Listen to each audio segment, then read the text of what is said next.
Ever wonder what's really in the driver's seat when it comes to world events? Well, it often boils down to just a few core ideas. Today, we're going to explore 3 really powerful philosophies that have shaped and continue to shape how the world is run. Let's get right into it.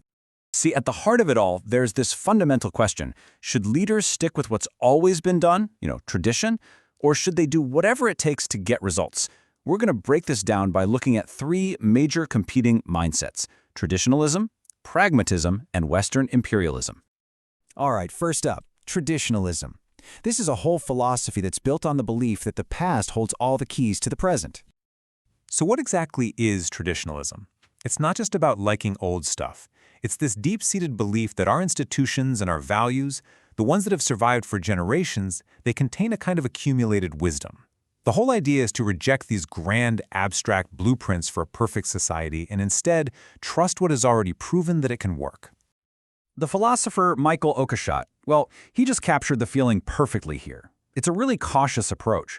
I mean, why risk total chaos with some radical new idea when you have something familiar, something tried and true right in front of you?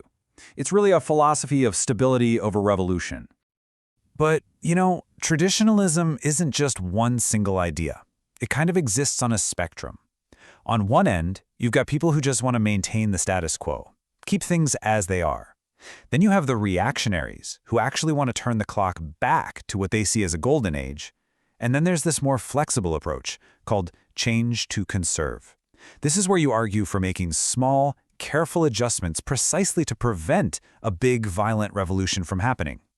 You can see this idea pop up everywhere, from the symbolic stability of the British monarchy to certain religious movements. But to really get it, we have to talk about the thinker who basically started it all, a guy named Edmund Burke. So, Burke was watching the French Revolution unfold, and he was absolutely horrified. He saw these revolutionaries just tearing down centuries-old institutions, like the monarchy and the church, all in the name of this vague, abstract concept, liberty. He predicted, and he was right, that this wouldn't lead to freedom. It would lead to chaos. And here's the big paradox that traditionalists always point to. The absolute pursuit of liberty actually led to absolute terror. For a traditionalist, this is the ultimate nightmare, destroying the tried and true for an untested theory. Okay, let's pivot. If traditionalists find their answers in what has been, our next philosophy, pragmatism, asks a totally different question. What works right now? Pragmatism is all about results. It's a mindset where your ideology, whether you're a communist, a capitalist, or anything in between, it takes a back seat. The only thing that matters is what is practical and what is achievable in the moment. The one guiding question is just, what works? This quote from Deng Xiaoping, the reader who completely transformed China, sums up the entire philosophy perfectly. Look, he was a lifelong communist, but he saw that pure communist economics just wasn't working. So what did he do? He brought in capitalist-style market reforms. And why? Because his goal wasn't ideological purity. His goal was to catch mice. In other words, to make the economy grow. So, the most important takeaway here is this. For a pragmatist, a policy is good if it works, and it's bad if it fails. End of story. It doesn't matter if it fits into some perfect textbook theory.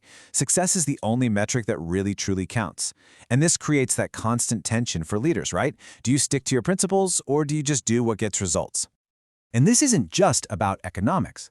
Think about foreign policy, where rival nations will form alliances based on pure strategy, not because they share the same values. That's a concept called realpolitik. Or think about when political enemies form a coalition government. They're sacrificing their ideological purity for the practical goal of just being in power. Okay, our third idea is a different beast altogether. This one isn't about looking to the past or focusing on the practical present. It's about projecting power outward. Let's talk about Western imperialism. At its core, imperialism is pretty simple to define. It's one country extending its control over another. But the motivation behind it, especially back in the late 19th century, gets a lot more complicated. In the late 1800s, something shifted. Look, empire building had always been about resources and money, sure. But now it got all tangled up with this new, really aggressive form of national pride. Owning colonies basically became a status symbol, a way for a country to prove it was a real world power. And nothing shows this better than the scramble for Africa. In just a few decades, driven by these intense national rivalries, European powers carved up an entire continent. It was a race for prestige, where each country just wanted to have more territory on the map than its neighbor. It was shockingly fast. Of course, we see this with the British Raj in India, but the idea isn't just stuck in the history books. Today, you'll hear critics use the term neo-imperialism. They use it to describe how powerful countries, or even institutions like the IMF, can use economic power to control the policies of developing nations, basically extending their influence without ever having to plant a flag. So there we have it. 3 massive, often competing ideas for how the world is run. Let's pull it all together for one final thought. So here they are, side by side. You've got traditionalism, which trusts the wisdom of the past. You have pragmatism, which focuses on whatever works in the present. And then there's imperialism, driven by the sheer power of national expansion. 3 very different logics, all of which have profoundly shaped the world we live in. And that brings us to a final question for you. When you look at the world today, at the decisions our leaders are making, the conflicts playing out, which of these powerful ideas do you see having the biggest impact right now? It's definitely something to think about.